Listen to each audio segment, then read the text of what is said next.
Welcome back, fellow milk drinkers, to another Monday Milk Review. My name's Jacob, and today I'm in a chair.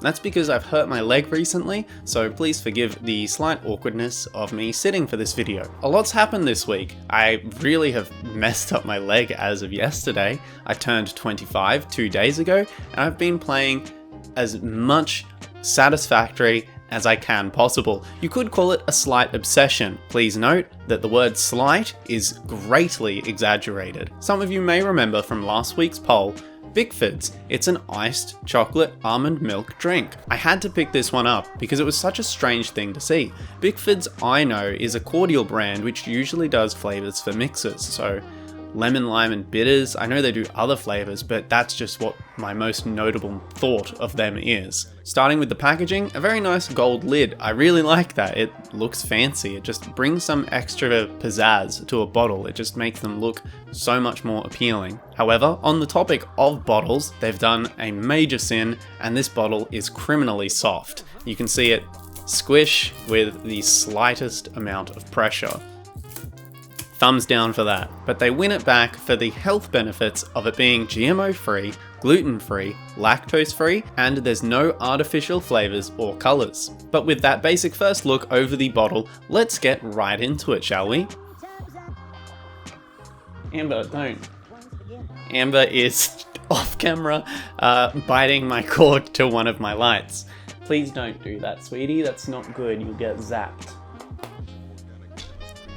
Oh god, this can't go well. Now, of course, because it's such a soft bottle, always be mindful when you open up a bottle like these. You don't want to grab them too tightly or you will spill on yourself by squeezing them too much. The operation was successful. Let's give it a sniff. Oh, that's not a smell I quite expected. It's a lot more chocolatey than I expected.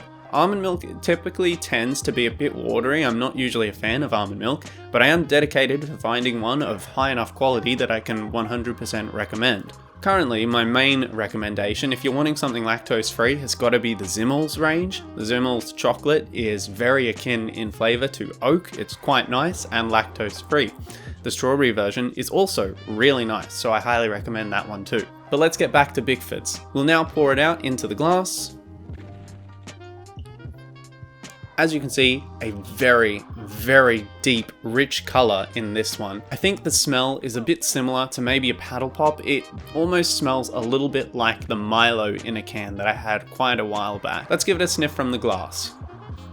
Ooh, that one has changed its smell quite a lot from the glass. It smells a lot more milkier out of the bottle. Let's give it a taste test.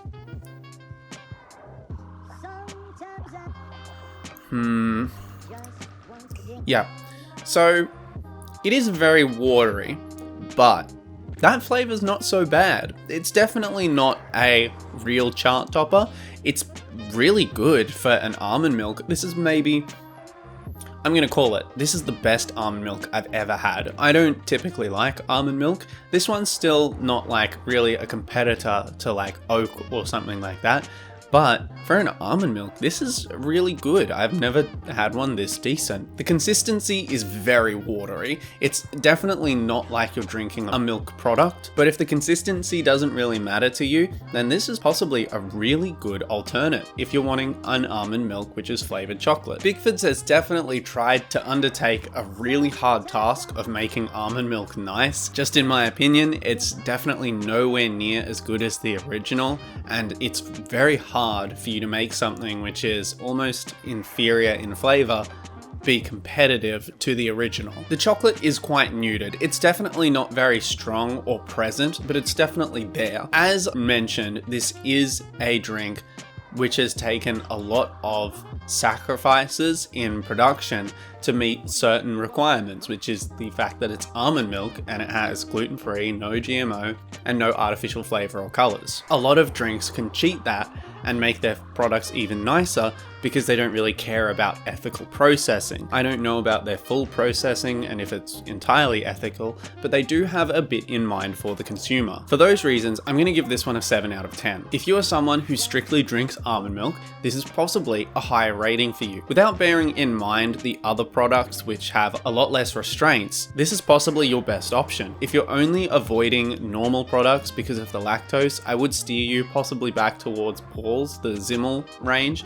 I think that's definitely a better product, much better flavor, but if you're specifically looking for an almond drink, this is your drink. It's really quite decent for what it's trying to achieve, and I think that's something notable of mention. Now, as you saw on the poll last week, I've got a number of drinks left in the lineup to be reviewing in the near future. I'm possibly going to be putting a poll up again and just seeing what people are interested in. So make sure you're keeping an eye on my Instagram, and hopefully you'll be able to participate and assist in what content I create. As always, a big shout out to all my friends who have helped vote in the polls of last week's. I'll put those up on screen now.